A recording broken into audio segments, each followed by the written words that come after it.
Frankie, what's up, kid? Good to meet you, dude. How are you? Come on in if I can have you take off your shoes. We're semi-live, by the way. Show your face, Frankie. We're not actually live, but this will make it in. What's up, dude? You're a big coffee guy, though. Huge. I'm huge on coffee, dude. I love it. A big black coffee guy. Me too, man. What's up, Frankie? Good to see you. Good to meet you, man. Thanks for coming on the pod. My knuckles are wet. Sorry. So what's up, dude? I literally thought you went Spanish there. I thought you said like no conoces de wet, but you said my knuckles are wet. Yeah, I do speak really fast. That's one of my biggest problems in the world right now, which I guess I'm lucky. Well, you think so? Is it like your mind is also moving very fast and it just comes out of your mouth fast? Like both things are fast? Yeah, I think. Or you think your voice goes faster than your mind? I think what happens is when I was small, I was always scared that I wouldn't get a word in, so I would just like speak quickly. Yeah. And then that's my theory right now. But I had a great childhood, so I don't know. Where'd you grow up? Paris, California. Perris. Yeah. I just reviewed your TikTok for a moment because I wanted to just get into a bunch of questions about your life, dude. Hell yeah. You have a super interesting life. You are the living version of being in a van down by the river, correct? Yeah. I love that, dude. Much thinner version. Yeah, too. Absolutely. So, and you're also a big workout guy. Black coffee, working out. Yeah, get comfortable in there, man. Yeah, I'm trying to get back into working out. Yeah, I see that. Oh, I almost destroyed your You're apartment. good. Yeah, don't touch it too much because then it'll be like. But besides that, let's just get comfy. If you want to scooch back a little bit. You're good. Ooh, yeah. I know you got a podcast situation too, right? Keep on trucking podcast. Yes, dude. Yeah, dude. That's great, man. Okay, so let's get to it, man. So you were born in Paris, California. Where the shit is that, if you don't mind me asking? It is Southern California, 2 hours south of LA, 2 hours north of San Diego. Right in the middle. I was gonna ask, but isn't LA like 2 hours from San Diego? Yeah, if you take if you go straight. you go right through the coast. Okay, are you a little inland? I'm inland. Okay, I'm going to LA next Wednesday, so I'm fired up about it. And there's a show in, I think it's Redondo Beach. So I'm gonna have to figure out if it makes sense Orange for me to County. go. Yeah, I'm gonna have to go from North Hollywood. I have a spot on Thursday night, and then if I could get down to Redondo Beach. But I see like even during like the rush hour times, it seems like an hour 15. So I don't know if it's gonna be possible. That's what I love about New York better than I love California. I love everything about there, but I mean, getting around is so much easier in New York. Dude. Yeah, it's crazy. Because I came right here from Brooklyn. If I had that was like maybe like 4.5 miles. If I had to do that in California, I would have left like 3 hours ago. Well, how did you get here 4.5 miles? You took the train, right? Yeah, I took the train. Okay. And then I walked up. Yeah, I walked up from the alley. Yeah, it's crazy. And also in California, there'd be no way for you to do 500 spots in a year, correct? No way, dude. Yeah. No, and that's what you're on, man. So what does a day look like for Frankie? You wake up, your van currently is parked in Queens, right? Oh, Brooklyn. You moved? Yeah, I moved it because someone tried to break into it twice. So it's weird, dude. It's funny. My first year here, it was very, very fine. Nothing bad happened. When did you move here? I got here last year, November. So November 2021. Okay, so it's been like 18 months since you've been here? Yeah. Okay.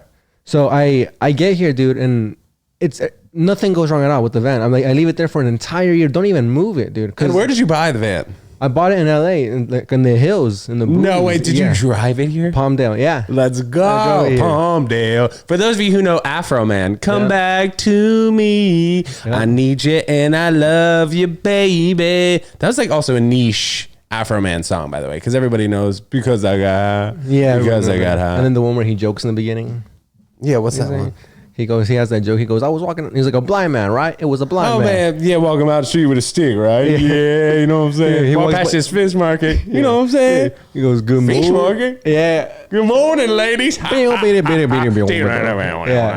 That's only 2 songs I know, too. Yeah, walking down the street with...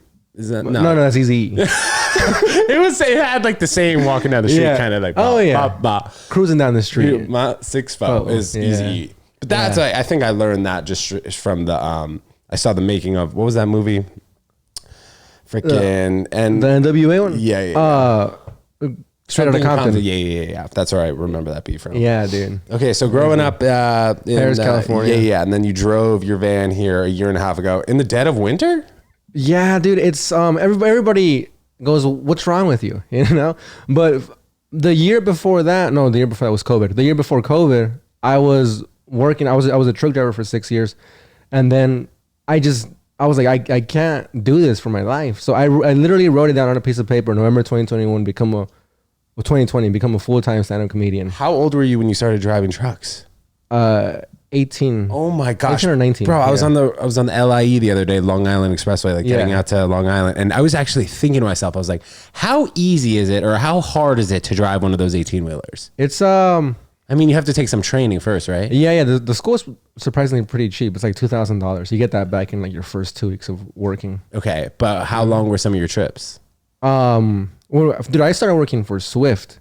And for anybody listening that knows about truck driving, they rip you off. They take advantage because nobody hires you. They hire anybody, but at the cost of paying you cents, they would pay you almost nothing. So whenever go ahead. So I drive across the country with a guy. I drove from California to Newark, New Jersey, and back, and I think I made like $500. How long did that take each way? That took a week because it's both of us, and then we're taking 18-hour turns. So, but I mean, and then 18-hour turns. Yeah, dude. and then it's a mandatory. You got to take a 10-hour break. Yeah, I was gonna ask about that because they have those truck stops on some sides of the road. But when you're with somebody and you're driving, you personally are driving for 18 hours straight. Yeah, you're on call. It's like 14 hours, but like they say 18.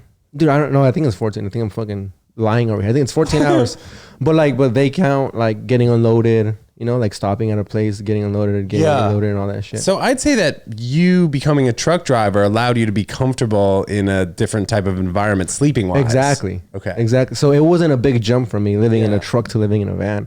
Bro, but who thought you were crazy in going and driving from Paris, California to New York to pursue your dreams? Because if you talk to people who are pursuing your dreams, man, sometimes you got to do what you got to do, right? Yeah, dude. Exactly. There you go. Dude, somebody told me I was going to die. What, driving the van? Yeah, across from Hollywood Hills? They were like, you shouldn't do that. Well, I know you spent some money though, like outfitting it. What kind of stuff did you do? And did you do it before you left for New York? Yeah. Dude, like I said, the plan was to leave 2020, but it wasn't to New York. The plan was to like just live in a van in LA and do stand up there. But with the pandemic here, so rewind a little bit. I buy the van, cost me like $4,000. It cost me $1,500 to build it. I very like half-assed it. Like, what was your thought process though in buying that van? The thought process was I live in Venice. Nah, or on the beach. Well, the thought process was no rent. No rent, right. Because I was going from the road truck driving. I get off the road. I go straight to an open mic, and then I sleep in my house for like 5 hours maybe, and then I go back to work. Sometimes I would sleep in my car in front of where I worked. So my thought process, I quit my job, my truck driving job with Swift. And then I got one with the truck driving agency, which is very much like acting or comedy agency, where they just find you work. So that was perfect, dude. Because they were just find me like truck driving jobs randomly. I'd take it, make like $2,000, and then just like live off of that and just do stand up full time. But how would you get there? Would it be like based out of the city that you're at? Yeah, they would tell me the truck is right here. And then I'd go to the truck, I'd whatever, do the pre-trip, and then I'd work that job. Well, how did you get to the truck usually? With the van. Okay, so you drove the van to the truck, and you'd park the van where the truck was. Right. You take the truck from there to wherever. Yeah, there to wherever. Come back, drop it off. Okay, so you were used to living in your van at the time before you moved to New York. For about November, like what? 5 months maybe, because the pandemic came immediately, and I have a joke about that too. Like, let's hear it. Well, no, the joke is like I bought the van to just like pursue my dreams in the pandemic, and I was like, well, I'm just homeless now. Yeah, you know, like now. Kind of. Not really though. Yeah, exactly. And then so I was like, well, and then my van got T was part of the joke, but my van did get T-boned. Like it got T-boned immediately. Like pandemic hit, van gets crashed, and then like I'm like this sucks. Like this is the worst thing that could possibly happen. So I moved back to Paris. Everything shut down. So I just live with my homie, Vanessa Viraspi. I lived with her for the whole pandemic. And I'm like, well, this sucks. I become not a raging alcoholic, but I'm like drinking a lot. Not really doing much. You've been sober for what, like 7 months now? 8 months. I drink on my birthday. But so now like 3 days now. Bro, isn't that, but like how did you feel when you drank on your birthday? Like the day after. Maybe. It felt like a waste of time. Dude, isn't that crazy how the day you were born, you're celebrating, you poison yourself? Yeah, You know what I mean? my mom. It's very interesting to think about that. How acceptable it is in America. Dude, I drank to like maybe like reminisce with my homies because I flew back home to California to be with my friends, and then I was like, oh, I'm gonna drink with my homies. And then I drank and I was like, this just feels like a waste of time. Honestly, I just feel a little dizzy. I was like, that sucks. And then dude, I think I'm done with drinking. Maybe. I don't know. Love that, man. Do you smoke weed? I try. I get scared. You get anxious? Yeah, especially now. I tried smoking weed in the van like a month ago. Yeah. And I have a couple followers on TikTok, so I'm just like, people fucking know me? Like that would just freak me out. I was like, people know me and I live in a house. Like, dude, anybody could just come and break in. And then I couldn't sleep. That I was just scared. Have you had anybody like spot your van, like knock on your window when you're in there, be like, Frankie? No, some guy spray painted it though, and then I caught him red-handed, and I was like, what are you doing? And he was like, oh, I know you from TikTok. I was like, what the fuck? Yeah, dude, it's an asshole. And there was like a whole thing. I called he wasn't running, but like I got his ID. So you have a lot of people who are parked next to you now in Brooklyn. And how long have you been in Brooklyn since you moved the car from Queens? I've been in Brooklyn now for 6 months now, I guess. And what is it? What does a daily spending day look like for you since you're not, I guess, paying rent for parking the car, correct? No. Well, insurance is like $190 a month for the van. Okay. Like full coverage though, so it's good. And gas, I only move the van to like shows outside of the city or to do Uber Eats. And then that's it. Other than that, I just like move it from side to side. So I don't get a ticket. And I saw pretty recently where you were trying to survive on $30 on food on 4 days. Yeah, dude. Because sometimes I'm such a asshole with money. Dude. Like I get it. Like right now I have like birthday money. That's why I bought coffee. Yeah. So I just immediately go broke because I'm like, finally I have money. I just eat out all the time and I buy coffee. And I'm the worst, but like I'm being better about it now. I'm starting to put 10% aside. But like, being in New York, man, food is like the most expensive probably in the world. You know, I'm a vegan, and sometimes for lunch, no joke, I will literally just take can of beans, can of chickpeas, put it in a bowl, and if I have hot sauce, I'll use it. But like, dude, you look healthy. Like I'm glad you're a vegan. Yes, like, you're glowing. Bro, Mama, I appreciate that, dude. No, I mean I'm out freaking working out. Running, intermittent fast. I really don't focus so much on food. And I find that like if I don't eat for a certain amount of hours, like before a show, before a podcast, like I feel better, bro. And I cut off smoking weed like 3 hours before the pod. Okay. All I do, I'd say like the main 3 things I do to stay fit is the black coffee, smoking weed, and intermittent fasting. And then after that, you can say working out. For sure. Working out for me, man, is like 70% mental. The veganism is probably number 1 because I never will overeat to the point where I feel like, oh, you gotta roll me home. Like I'll feel full and good and like my stomach will be full, but like I'm still in a good mood, man. Like we can go out, talk, whatever. I'm good. Nice. How long you been vegan? So I had pretty invasive jaw surgery. Actually in like a couple weeks, it will have been invasive? 4 years. Yeah. Like they didn't know that you were no, like invasive, like they went in there and fucking cracked my shit. I thought like they broke into your house. Yeah, they broke into my well, they broke into my mouth.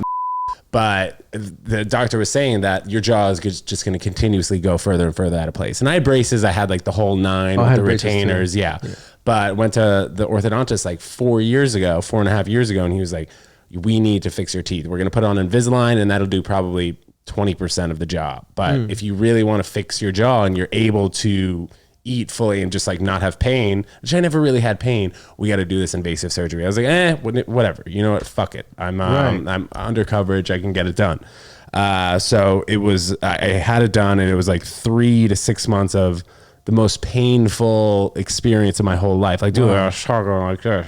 Oh my God. And I started the podcast 2 weeks after the jaw surgery. So it'd be like 4 years. Kanye like West. a few. Yeah, dude. That's what people say. It was before he was being a dick to the Jews, though. And I'm a Jew. So dude, I love Jews. That. I gotta say. Yeah. I never met any in California. Yeah, there are a lot here. Some of my favorite people right here are Jewish fellas. But I gotta say though, the ones with the Hasids. Yeah. They piss me off, dude. I gotta say, they're intense. But like everyone else that I meet and I like them after I find out that they're Jewish. Yeah. So, we're solid people. So anyway, I had jaw surgery. Couldn't really eat anything chewy or meaty for like 3 to 6 months, and I just transitioned to fruit.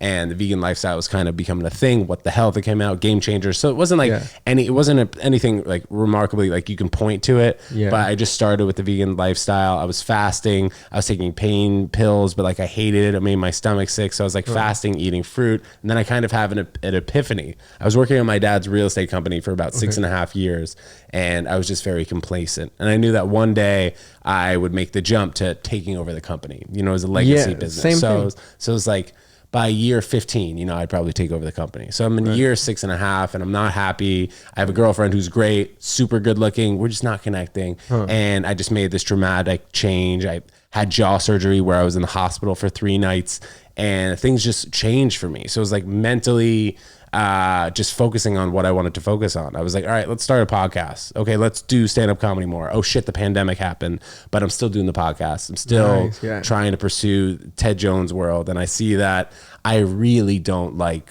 what I'm doing currently, which was working in real estate. Dude, I was on the same route. My dad has, he was a truck driver. He has 2 trucks. Oh shit, dude. So that's why you got into it? Yeah, I worked with him for a little bit, and then when he tried to sign me up for the insurance, like it's $30,000 a year. Yeah. Somebody, I was like, just kidding. But they made him sign a piece of paper that said I wasn't going to be working for him.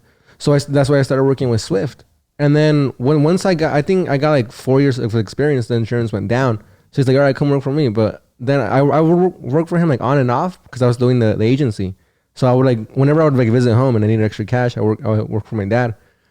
And I could see he was like, you know, like slowly like making me do the invoices and all that. Because I've known a lot about his business for a while. And I was like, I got to say something, dude. Because I can't it's like unfair to him if I let him put all these chips in me. And then I'm like, oh, I don't want to do it. So I let him know a year before I moved to New York. I was like, listen, like, I'm not going to be a truck driver my entire life. But you were also kind of, you were doing stand-up on the side, though, which he knew about? Yeah, he knew about. But I was only doing stand-up, like, as much as you can in a small town. I was getting up, like, 3 times a week, maybe. So, I was like, dude. It's crazy how, like, that, in your small town is probably a lot. Yeah, well, I would have to drive to Riverside, but that's where my job was at, too, anyways. So, I told him November 2020, whatever, the year before I came out here. I was like, I'm giving you a year notice that I'm not going to take over this company. You know, it's 2 trucks. But like, I'm not gonna do this. And he was like, all right, that's fine, guys. I think it's very risky, but you know, I support you. And I know him and my mom like talked about it and stuff. Your parents are together? Yeah. And you know, there was a lot, like, it's funny when he ever like talks to me about it, like now, like that, he's very proud of me, I guess, even though like nothing's really happened. But like he sees that I'm dedicated and I'm focused. I'm more focused than I've ever been in anything else in my life. Yeah, definitely. But at first he was like, I don't know, man. He's like, you know, he was a little iffy about it. But I would overhear him telling my mom, he's like, well, I moved from Mexico to here for a better life. So like, I guess it makes sense that he's moving from California to New York. Where's your mom from? They're both from Michoacan, Mexico. So, wait, where? Michoacan. You know what's that? I was thinking Oaxaca. Oaxaca? It spelled like O-A-X-X-X. Yeah, Oaxaca. No. Oaxaca. Dude, Oaxaca cheese is the best. It is good? Yeah, dude. Bro, I don't know. We might have to cut that part out. Vegan cheese? Oh, vegan cheese. Yeah, I'm joking. I gotta try it, dude. I like mock duck better than duck.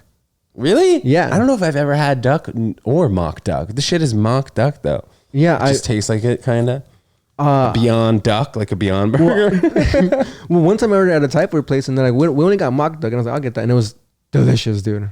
The best food ever. Interesting. All right, I'd try some mock duck. Yeah. But anyway, was your dad doing like the 18-hour shift? Like, when did you see your dad a lot? How did that look? Yeah, no, he does a lot of local stuff. Okay, so he had 2 trucks, but he had another driver working for him. Yeah, and he saw the future where he was like, "Oh, Frankie could take over this business. This would be great." That was the future since I was like 13, because we grew up kind of like, I don't want to say poor, but we grew up like really very lower middle class. And I saw him go from like, he worked at a Domino's he was a pizza delivery guy, saved up, and then he worked at a warehouse, and then worked his way up to manager. And then he saved up for a semi truck, and then this was like around the time I was like maybe like 13, you know. And I saw we started getting like a better car, like better food. How much is the semi truck? It depends. If you buy it like used, maybe like $60,000, and then it depends on the miles. Let's say one of the trucks that you'll see making a trip from like Miami to New York. How much would that truck potentially be? An 18-wheeler that has the big thing attached to it. Well, yeah, you buy the trailers like separate. Like the trailer and stuff was like $30,000. The trailer is the rectangle thing in the back. Yeah. The trailer's like 30,000. The truck itself is like 60,000. And it looks so funny without the trailer on the back, dude. It just looks so awkward. Dude, but it's so fun to drive. What is that thing? It feels like a go-kart. Oh shit, man. Okay, so anyway, like going back to what I was saying initially, is it pretty hard to drive one of those 18-wheelers, or are you just like you're fucking just cruising, man, and your shoulders ever hurt? Because dude, if I drive for more than 2.5 hours, like I just start. They really start bring home the wheels. No, dude, still, even if I'm down here, and I'm a fit guy, I get so pissed off at it. I'm like, I'm fucking driving right now. My ankle starts hurting. I'm like, dude, are you kidding? I thought I was strong. It's fucked up, dude. Yeah. No, it's very easy driving cross country because you're just going straight. Driving in the cities, like driving in like New York truck drivers, like local guys from here, respects, dude, because that shit looks hard. Dude, and I'll see some of them backing in places and whatever. Dude, I've never seen one of them I'm such a fan. Like, it's stuck with me. Like, I'll stay and I'll watch it. Like, sometimes I'll watch them all, like, you watch them, bro. Those drivers, parking attendants in the garage in the city, dude. Yeah, it's insane how great of drivers they are. Dude, I want to get. They will get 6 cars, all different types of gas and brakes, and they're just backing it up, whatever, running to the next car, getting this one, taking a $2 tip, just.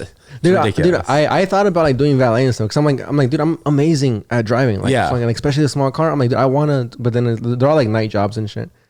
But I would want to do it for. Well, I think they probably have those shifts from like 12 a.m. to 8 a.m. available. But then I would think you wouldn't get so much traffic doing that unless you're like in Times Square. Then it's probably bumping. Oh yeah. But besides that, it's probably pretty quiet. I would think from 12 to 8, man. Yeah, maybe. Damn, bro. Growing up in Paris, California, was that a super small town? And what did what was your mindset like during COVID? I know you probably were dreaming of coming to New York, but did you see it as like a serious situation? Yeah, dude, I was. It was a very like I said, that's why I came in November. Like I asked, I wrote it down on a piece of paper and I wrote November for some reason, and I was like, well, November I have to move out to New York, but during COVID, dude, I was just an alcoholic for half of it. I feel like everybody went through the same thing where like they just.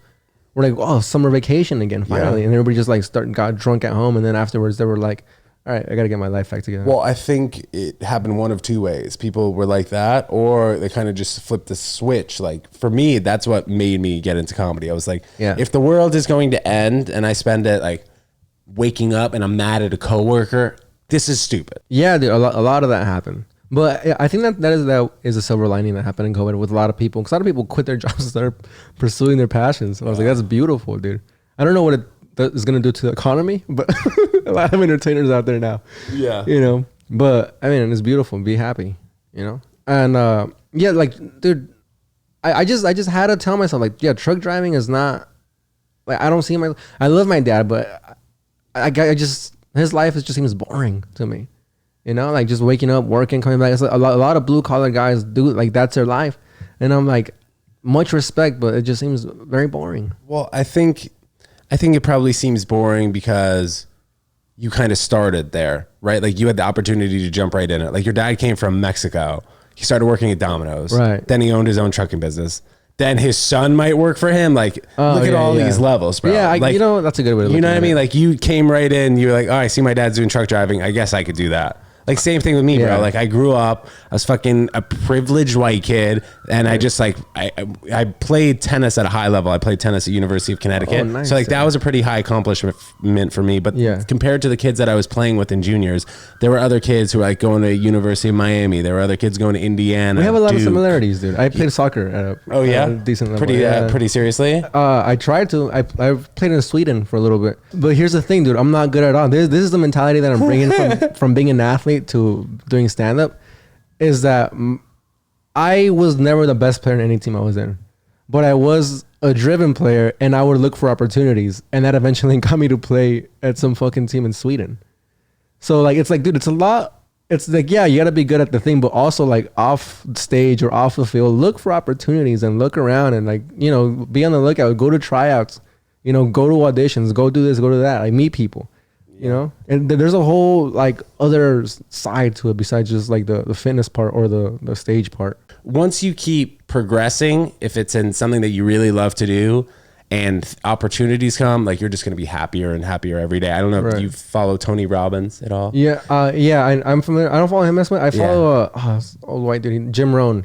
Dude, that's his boy. Like Tony says he learns anything from Jim Rohn. That's funny. I follow him on the gram. I love his quotes and everything. But progress equals happiness. Yeah. That's probably number one. Right. Where if you look to live a fulfilled life, you want to make progress towards something every day. You know, whether it's like I said, gym for me was 70% mental, like 30%. I'm like, oh shit, dude, I look fresh. Like, let's go walk down the street shirtless. Let's film a sketch shirtless on the street, whatever. But I think it's just like the progress, you know, like, and you living in a van, people would see like, what the fuck is this kid doing? He has a steady job. He could have taken over his dad's trucking company. Right. But I really feel for what you're doing, man. And it's honestly inspirational, dude. And it's really great that you've been able to craft a niche and make content based on your struggles.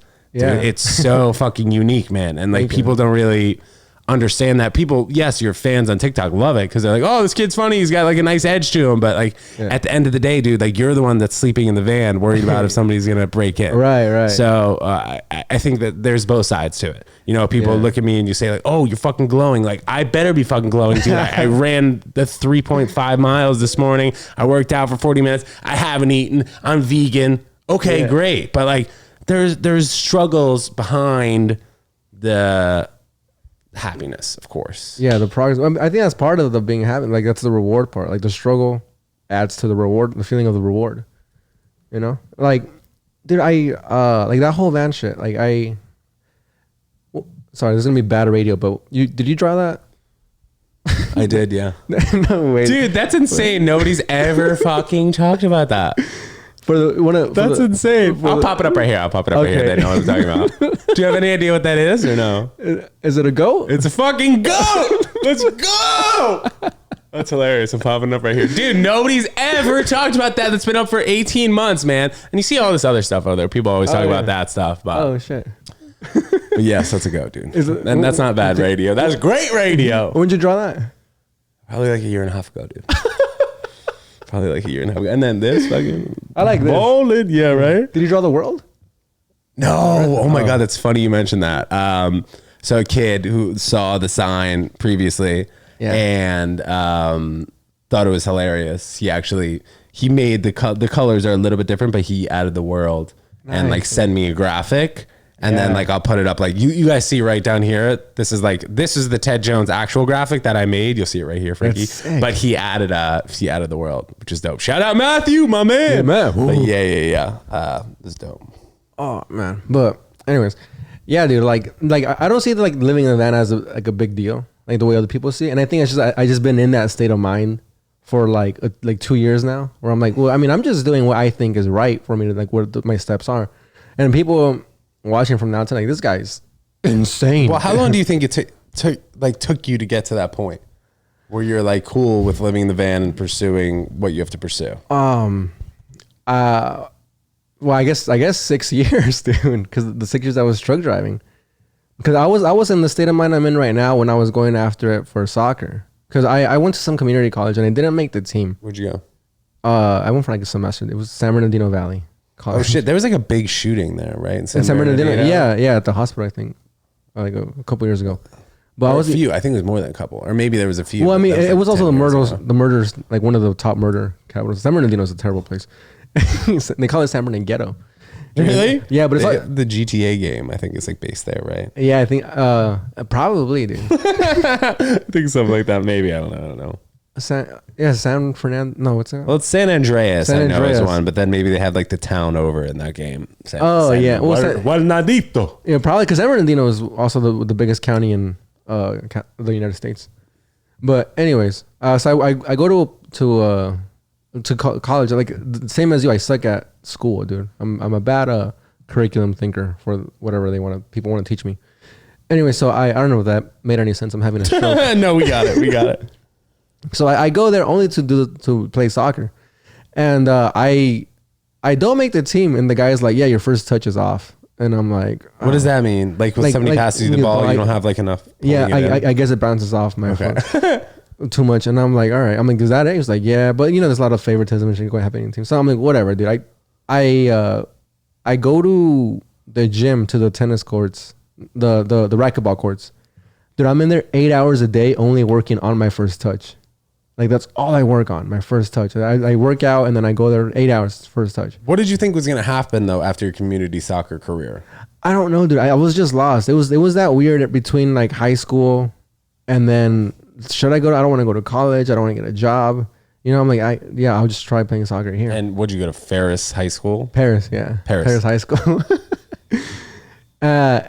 So I'm just working on my friend, and then I'm like, well, I don't want to go to school. So I start looking for tryouts, and then I find the tryout where there's like an Irish coach, a Swedish coach, a Turkish coach, and then I think an English coach. How'd you find it? Like Craigslist? No, online. Like, everything is online now. It's so easy to find opportunities now. It just takes like, it's easy. I've heard this quote. It's easy to do it, but it's easier not to do it. Wow, that's an insane quote. Definitely true. Yeah, I mean, that's like unemployment too. Yeah, dude. Like, I mean, it's easy to do, but fucking easier not to. Yeah, I mean, but like, also harder not to. Literally just type soccer tryouts near me, and then I drove to San Diego, and it was a like a 3-course thing where like people, and then one of them I shit the bed completely. Like my dad and my friend went to go watch me. That's the day I like was terrible. That day they're like, ugh, like I don't know. Then they didn't come back. So the last day. They tell me, I'll expect an email from us. I'm like, hell yeah, dude. And side note, it was because of my friend. The guy was like, I really love your first touch. So what that's hilarious. Yeah, what I was working on for like 8 hours a day for probably 2 months. He was like, I really love. I was like, oh, thanks, him. I'm driving back, dude. I fall asleep at the wheel. I crash into like the median. Wait, what car were you driving? I was driving a 1995 Nissan. Oh, so this is just like a car you had before the van. Yeah. Driving. Yeah, this was like between like that awkward phase between high school and college. And Okay. I fall asleep at the wheel. I crash into like the median. Like thing, Kanye. Yeah, dude, like Kanye. A lot of similarities. I crashed, and then like nothing serious, dude. But I did cross 5 lanes. So like 5-lane highway. Yeah, dude, because it was right before it split. So it would split into like another freeway and another freeway. So it was like splits. I crossed 5, dude. Like I didn't hit anybody. Miraculously, I hit the barrier, and I'm like, well, Jesus Christ, dude, like this is terrible. I call my dad, and he's like, does the car still drive? And I was like, yeah. Oh, and I turned around, I was like, yeah, it does. He's like, all right, just drive it home. So I'm like driving home like this with the steering wheel like just sideways, dude. My dad's concern was like, you got to get out of there immediately because if the cops get there, they're going to charge you for like the barrier that you like hit. So he's like, just get out of there. I'm like, all right. So that I drive home. I think I'm fine, dude. He's like, are you hurt or whatever? I was like, nah, I'm good. And how old were you at this time? 19? I was 19. I get the email like, oh, they got Turkish, they got a Turkish team and then a Swedish team. I'm like, and then there was just like some like terrorism happening in Turkey around that time.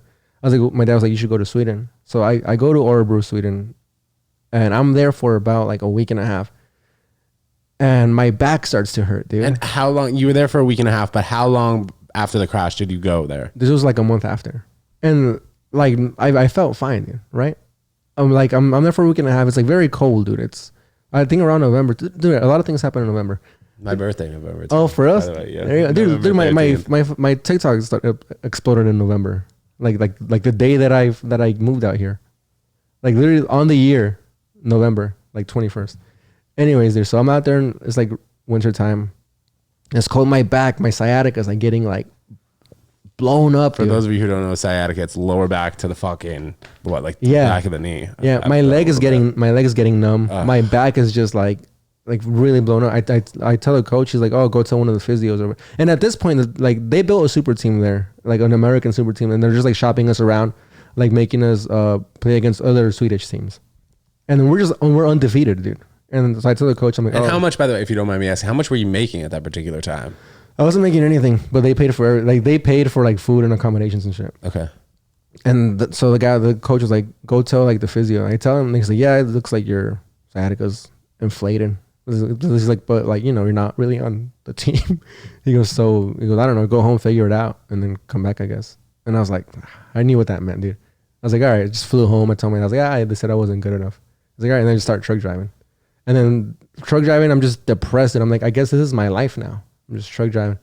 And then I started drinking a lot, dude. I started doing stand-up, I think at 22. I started feeling a little happier. And then I think like it's like 3 years after that, I'm like, I have to go into this like full throttle, like stand up. What made you do stand up though, after being super depressed, becoming an alcoholic? Because dude, once people make that decision, I would assume I'm going to be a truck driver, I'm going to drink a little bit too much alcohol. It seems comfortable. No, dude, I guess it didn't feel comfortable. I just felt like something was missing, you know? And that was stand up? Dude, in the back of my head, it was always like since I was like 10, dude, I was like, whatever I do in my life, I got to do stand up on the side. Like, dude, when I would fantasize about being a professional soccer player, I would think, oh, I'll play like the soccer thing, and then people would be like, oh shit, he's gonna do stand up at the bar. You guys want to come watch? Like that was my fantasy when I was like 10 years old, 12 years old. And so then like now I'm just truck driving. I'm like, fucking do stand up, the asshole, you know? And then especially in a truck driving environment where all I do is listen to albums and podcasts, I'm like, why am I not doing stand up? And then I think it took me like a year to muster up the courage to go to like a bar, like 3 people. And then, yeah, dude, I was 22 when it started. I think it was October or November. No, it was right before Halloween. So it was. Did you have any great moments truck driving where you were like, maybe I can do this the rest of my life? Because I know that for me, I was just trying to hammer it and convince myself like this is the right move. Real estate's the right move. I got to stick with it. It makes sense. Did you have that moment with truck driving? You're like, I could take over my dad's company. It's not that hard. I have a safe job, and people around you telling you that too? The only time I would have those moments was when I would talk to my dad. Because my dad, he's like a very well-spoken guy. Like, he started to be a lawyer in Mexico, but then he moved out here and worked at Domino's.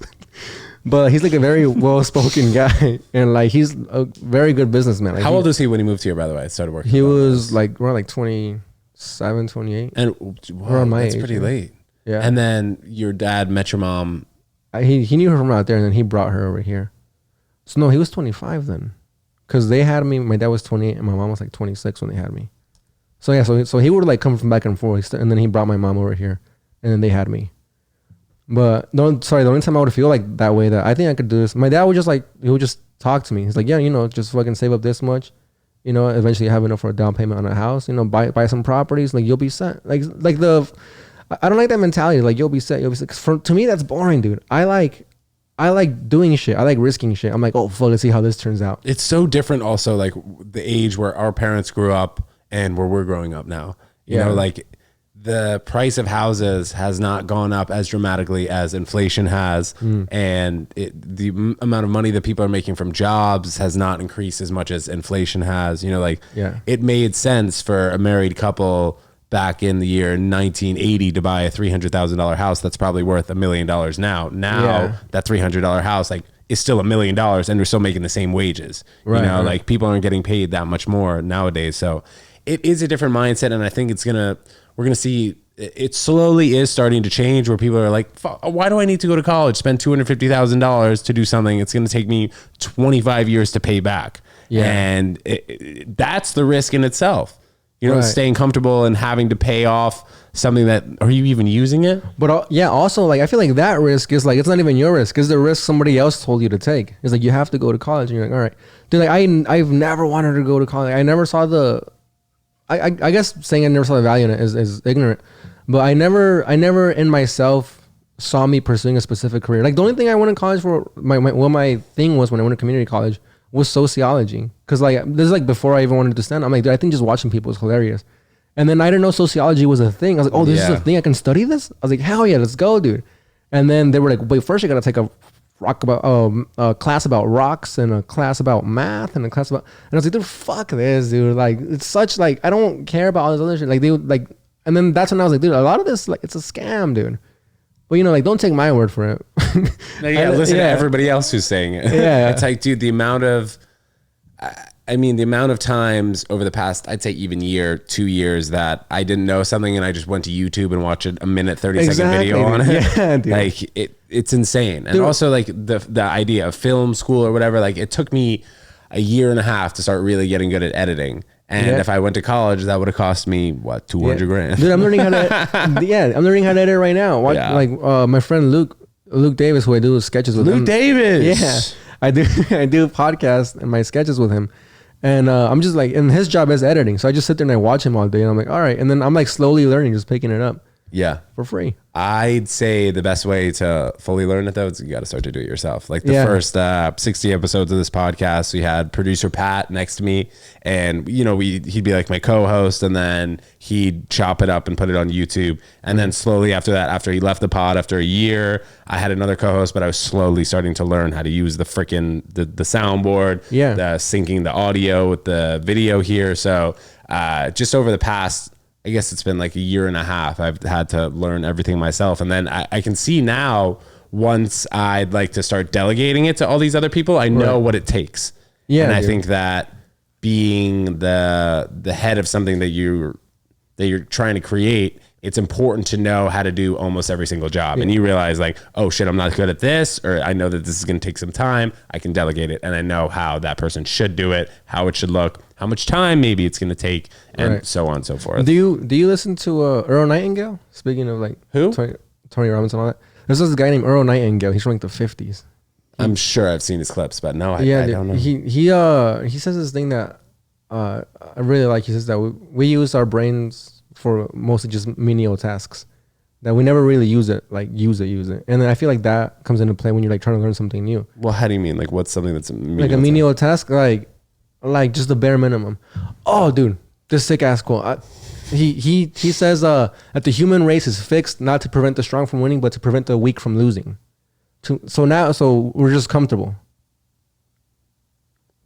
I hear what you're saying, that we're just comfortable, but I don't get that quote. The human race is fixed not to prevent the strong from winning, but to prevent the weak from losing. So let's see, like welfare, unemployment. What about homelessness?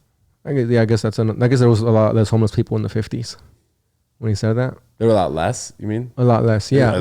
But yeah, I see a lot of these like generalizations, like, and they're like huge generalizations, but like, let's think about like people that don't live in like New York, or just like, I don't want to say around the world because I'm not well traveled, but people that decide to work at a warehouse, like an Amazon warehouse. Yeah, warehouse. And I say this very like tiptoeing because I don't want to like. Well, bro, I don't want to shit on people. Yeah, but I think you're coming from a place of somebody who was doing that for a number of years, and you made the switch because of happiness. Yeah, I guess so. So I guess it's for people that want to switch, like there's people that are okay with being comfortable.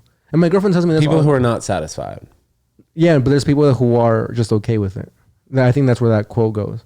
Like the weak prevent them from losing. And my girlfriend gets mad at me sometimes because like I get frustrated at some people who don't like chase their passions. And I guess I'm very privileged. But bro, that's a lot of people. But also I think the hardest part is finding what you're passionate about. That is a hard part. Which I think it's selfish for people that know what they're passionate about and they don't pursue it.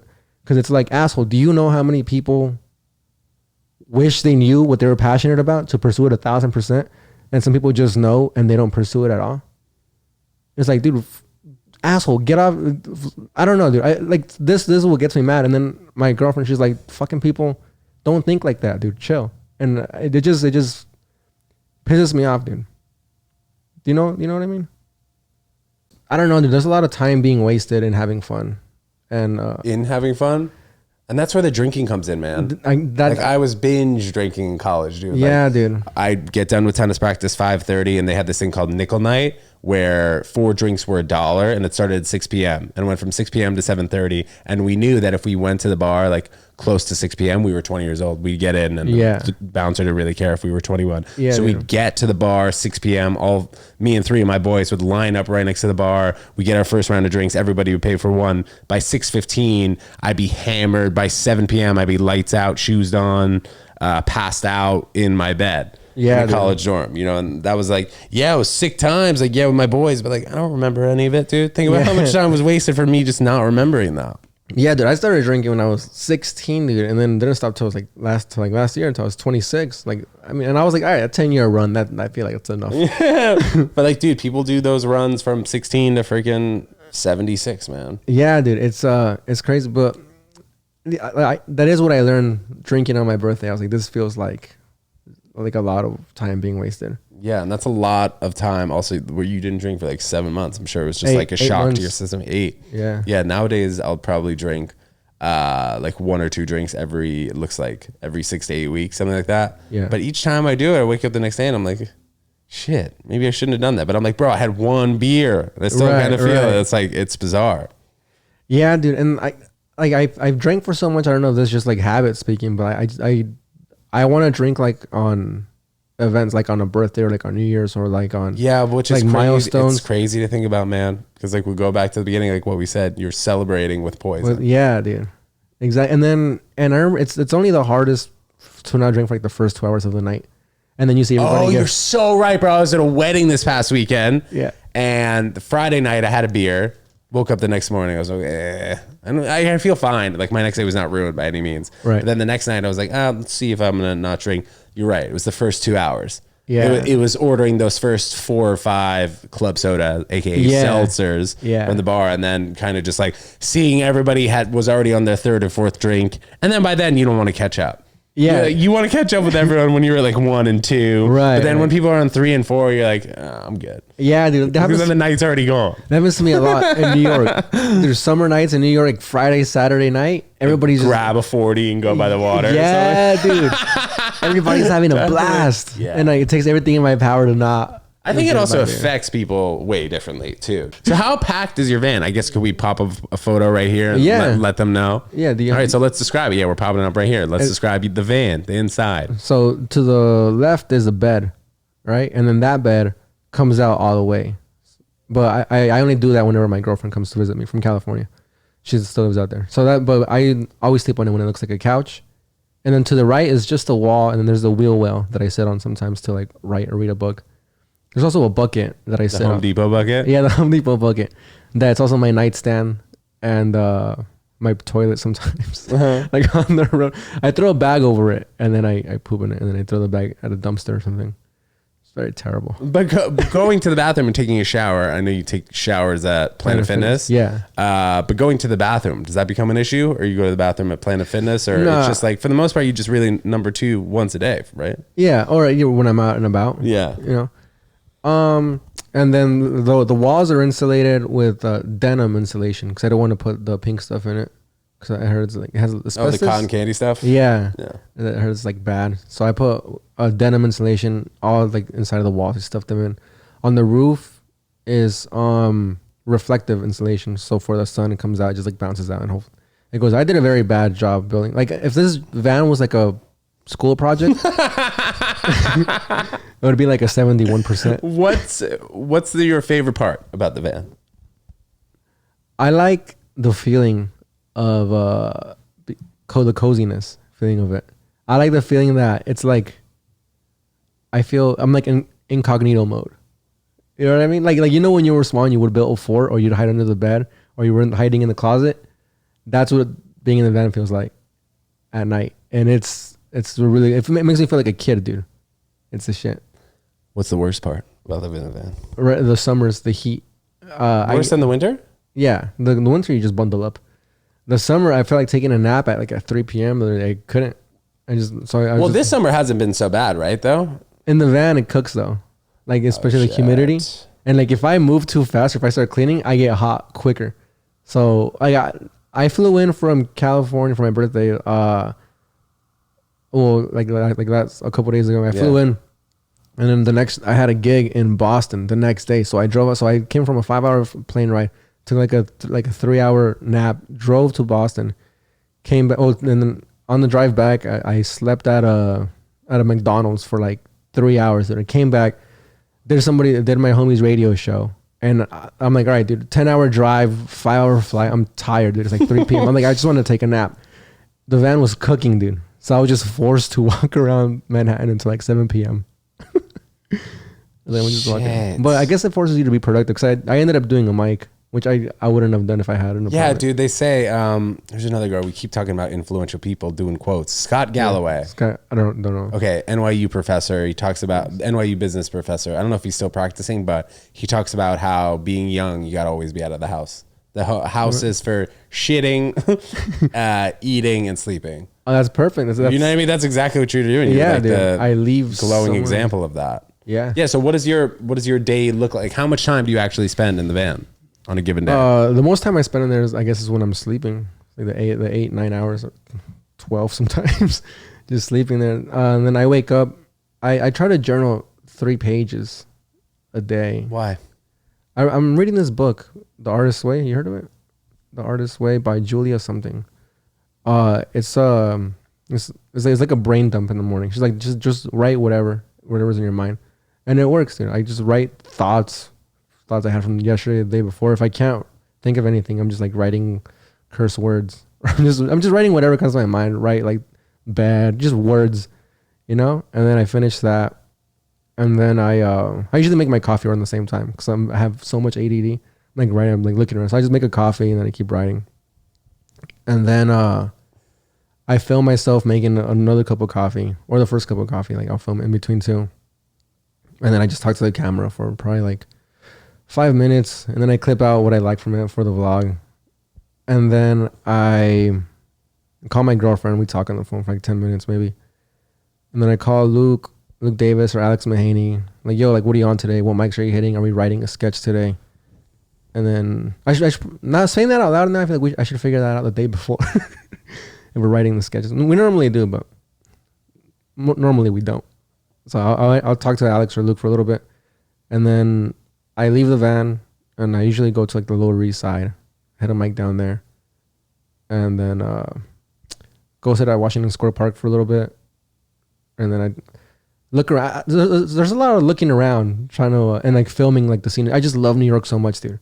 I film like the park or like just the buildings. They're coming from like a small town. I just love buildings, dude. I bet, yeah, it's so sick. And also, like when I was in real estate, I fucking love buildings. I'm like the only one of my friends, or rarely do I see people literally just looking up at the top of a building. You see people like if there's something sketchy going on up, people look that way. Yeah. Besides that, just like looking at the structure of the buildings, it's insane. Like when I was in Chicago, doing comedy like a few months ago, it was the same kind of thing. Cities in general, they're super fascinating. I love cities. Like I feel kind of shitty. I don't feel shitty about it at all. I don't know why I'm lying. The way some people feel about nature is the way I feel about like cities. Let's go. Like landscapes. Like, there's definitely 2 types of people: the nature and the city type. Do you think that having a long distance girlfriend makes your time living in the van easier or harder? Well, I think it's a simple question because you're obviously with her, but do you wish that she would move to New York? Does she have plans to? What's it like? Yeah, she got plans to move out here next year in June. That's when her lease expires in San Diego. So did she just sign it, or she had a 2-year lease?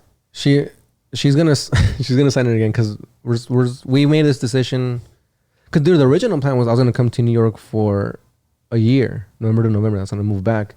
And around like June, I was like, I live here now. I'm not going back to California, you know? And then, so we talked about it and like, I took a little convincing for her to move out here to New York. And then I think they just signed their lease again because she didn't have anything ready. Like she didn't have money saved up. I didn't have money saved up. So now we're like seriously saving up money for when she moves out here, I'm gonna get an apartment. But it's going back to the easier or harder question on long distance. It's easier, I think, for me that it's long distance because like I'm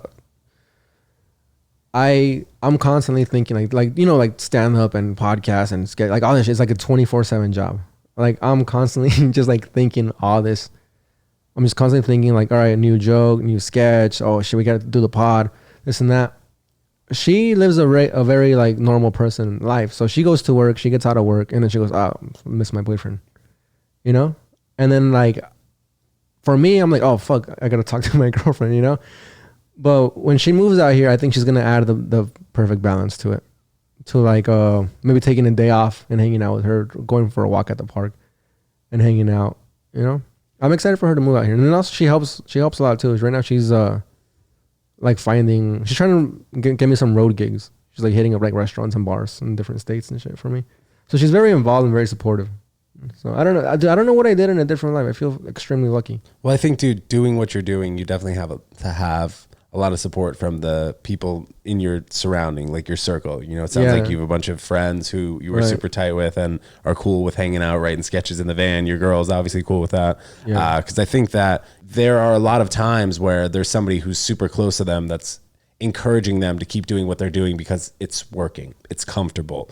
We're getting that paycheck every 2 weeks. But being married to a stand-up comic when they're not working that much and there's 2 kids, like, all right, how are we going to pay the bills? You have somebody nagging you. You have responsibilities. So I think doing what you are doing is the easiest when you have as little responsibilities as possible. Yeah, dude. And I'm not even joking. The only thing that was hurting all of that was drinking. I was hurting riding with my homies. I was hurting my relationship with my girlfriend. Money too, you think? Money, dude. Bunch of Tall cans. I love Tall cans. A bunch of Bud Light Tall cans, dude. The tall boys. Yeah, dude. I love them. that was the only thing in the way, dude, of everything. It was just alcohol, dude. It sucks because it's, I mean, I was going to say it's so fun to do, but I just drank like last week. It wasn't that fun. Gotta be honest. It was like, whatever. It's a transition, you know, getting rid of it. Yeah. And it's weird that quitting drinking was a weird decision because. Did you feel like it helped you in any way in any other facets, like maybe stand up or? No, it just helped me be more productive. Drinking? No. I'm thinking about like. When I was drinking. Yeah. Definitely in the beginning, it would like help me get over my nerves before I got on stage, and hanging out afterwards, that was always fun. Like meeting new other comics. Drinking made it easier. Yeah. I mean, I guess there was those pros to drinking, but shit, I was gonna say something, but I forgot what I was gonna say. Whatever. No, let's remember it. Well, what do you think? What was I saying? We talking about drinking, having a girlfriend. When I said not drinking made me more productive. Yeah.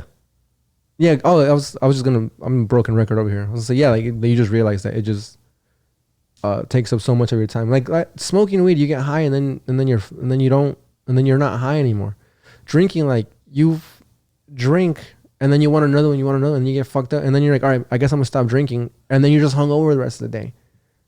Oh, I remember what I was gonna say. I was in a broken record. Going back home, like the people around you. My bestest friends back home, dude, our favorite thing to do together is drink. So we were just like drinking, like it wasn't like a bad thing because I wasn't a bad drunk. I wasn't like drinking and driving and kicking babies and shit. I was just drinking and having an amazing time. And no one around you is gonna tell you to stop if you're not a bad drunk. You know, especially if the people you're hanging out with aren't bad drunks either. Everybody's like, this is fun. Let's drink in the weekends and go to work, and that's fine, dude. That was my life. And then I was like, this can't be my life. And that realization would always come when I was sober driving trucks. Like, damn, this sucks. But then Friday would come around. You just got to break that circle, dude. Friday would come around and be like, all right, let's drink and get fucked up. Like break the cycle? Yeah. What do you think helped you break that cycle though? Was it just those long fucking hours going straight on the highway? I think, no, dude, I think what helped break my cycle was of like a day job was like getting on stage for the first time. And then from there, I was just like plotting, like, how do I get out of, working this job or whatever. And then, stop paying for my apartment, get a van, and got a van. Pandemic, so shit. But like, I was working for it, like, I guess it was slowly making less and less money. I was cutting off the tea. I think that's what it was, dude. I was cutting off what was paying me money. There's a song. It says, a weekly wage is like an addiction. Who says that? Mac Lethal. Well, he said that. Yeah, a weekly wage is an addiction. And they have a lot of quotes on that. It's like the check that they gave you to forget your dreams. Like it's something that they hold. They have a lot of quotes about my dad would tell me that a lot too. He would hypnotize you. Yeah, my dad would always tell me like, don't make a decision just for the money. Which I think was funny because that's the quote I had in my head when I stopped working for him. Because you make amazing money as a truck driver, dude. There's long hours though, but I've been thinking about that being in the van. I was like, dude, like sometimes like question, I'm like, the fuck, I gotta get out of this van, dude. But I'm like, this is necessary because like all the money I'm making right now is off TikTok, is off like I did like some random acting shit yesterday. I do random gigs, so I'm like, there you go, dude. Like I'm slowly working my way up to an apartment, but like it's definitely like cutting back on being comfortable with like these like paychecks that you get from work. And it sucks that I catch myself sometimes getting up early in the morning for somebody else's business, and I won't get up early in the morning for myself, like to edit or to like write a joke or to like go for a run. Like when I first moved here, I was working at a car wash. I was like, this is the first time I woke up at 5 a.m. to go wash fucking people's cars for this guy. It's ridiculous, dude. And then I don't know. It's a whole lot of thinking, dude. And it's definitely like keeping your word to yourself is the hardest thing. And they say, or I think Goggins was actually, David Goggins, naturally. Yeah. Okay. He was talking about, I saw one of his clips. He was talking about how you want to make your schedule like on the brink of being impossible. So like I'll write 5 or 6 things down that I want to get done in the day. And I'll know that like, I want to have this clip or this YouTube vlog edited by 3 p.m. And I know like it's going to be tight, but I'll end up finishing it by 3:30 or 4. Cause like I really was fired up. I was trying to get to 3 and I was like, damn, but whatever. At least I fucking did it. Yeah, I kept dude. the word to myself. Dude, yeah, dude. And that's the shit. I like being delusional, dude. Cause it takes me to greater goals that I've, and then I like that old quote, like aim for the moon or whatever. But like, dude, it brought me to New York being fucking delusional, dude. I was like, I want to be a New York comedian. Fucking drove out here. Dude. I was like, Jesus Christ, I did it. I don't know. It's this shit, dude. I don't know. I feel very lucky to be, and I gotta thank my parents too, dude. They would always like tell me like, you gotta try your best at anything you do. Do you have siblings? Yeah, I have a little sister and 2 older cousin sisters. They live with me my entire life. But yeah. But you had a supportive small circle. What about your boys though, who were drinking back home? Are they still there drinking? Yeah, dude. In the circle? Yeah, they are. And I go back home. I try to not really mention. So some of them are killing it, like fucking construction and shit. Yeah. In their day jobs, and they still. So I'm not gonna bash them. Right. Because I don't know if they had any passions that wasn't. But some people are just meant to do other things. Yeah. Yeah. And I think that's ultimately what happens, Yeah, dude. I mean, and we need these people that aren't meant to do it. Well, the people, dude, like I was talking about, I shouldn't be waking up in the morning pissed at a coworker for doing something that doesn't fucking matter. Yeah. You know what I mean? Like, I needed that. I needed that to jump out of my dad's company. Yeah. Like, Dad, come on, look what she's doing, Dad. Like, he was like, no, well, whatever, she's doing that. Like, if something were to happen where I go complain to him, then he complains to her, then she's mad at me because I was complaining to him. Yeah. So I think people need to do the best that they can every single day to make themselves happier. But like all that shit's starting to feel like work now, which I find myself getting annoyed at and then immediately feeling happy about. I'm like, dude, I am getting annoyed at doing stand-up things. I'm like, it's finally a fucking job. Yeah, dude, we have to get you on the Ted Jones comedy show soon. Yeah, dude. Oh, yeah, dude. Fuck yeah. Yeah, would love that, man. But yeah, it's like I said, dude, it's only, I don't know, it's like cutting back on the day job money and then slowly, it's like you gotta save up for it. Yeah, keep the balance. Save up for it. Plan your escape. That's kind of where I was at. Like at my dad's company, I kind of planned for my escape. I was like, all right, the next X amount of years are gonna be brutal. No chicks, no fucking distractions. Just fucking Ted world. Hell yeah, dude. Yeah, dude. I mean? I like that. I'm kind of like, oh, kicked your table. You're good. Dude, that kind of looks like remember the Boomerang, the Cartoon Network. No, the glass table does. Yeah. Could you see it through the camera? I guess maybe not. No, should I show him? Just lift it up. It breaks. No, I didn't know what you're talking about. But Cartoon Network was I was always a Nickelodeon guy. Oh yeah, I like both. Do you have TV in there? No, you don't have TV in your van. No, just my phone. Yeah, what do you do for Wi-Fi? I meant to ask that. For Wi-Fi, I mean, I just have a phone. Yeah, you don't even really need Wi-Fi. Isn't that crazy? People fucking come in here sometimes. What's your Wi-Fi? Mind you, get out of here. Actually, dude, the only time I have people over now are just podcast guests. Right. It is fucking weird if I have a date and a girl's sitting on this couch. I'm like, start interviewing her. Yeah. Or she like gets super comfortable. I'm like, this is meant for like 2 people. I'm over here. You're over there. Wait, no TV. I just noticed that. Yeah, right there. Oh. That's insane that you missed that, dude. You fucking caught the picture over there and you missed the 42-incher right in front of you. Damn, dude, sorry. Yeah, it's never on. It's never on. Actually, I watch inspirational fucking shit sometimes on the tube. Watch some Ted Jones World. But dude, I love getting hyped up for things, dude. I love getting hyped up. Like, oh, let's go. Just run like 2 miles. Dude, yeah, exactly, bro. You should hear myself. I'm just screaming at myself in the morning. Let's go. Louis, let's go. It's fucking, dude. Just get savage mode, bro. I love it, dude. Well, Frankie, this has been a true fucking treat, man. Thank you so much for coming over. And dude, before we get over here, man, I was watching your TikTok and I had ordered groceries last week, dude.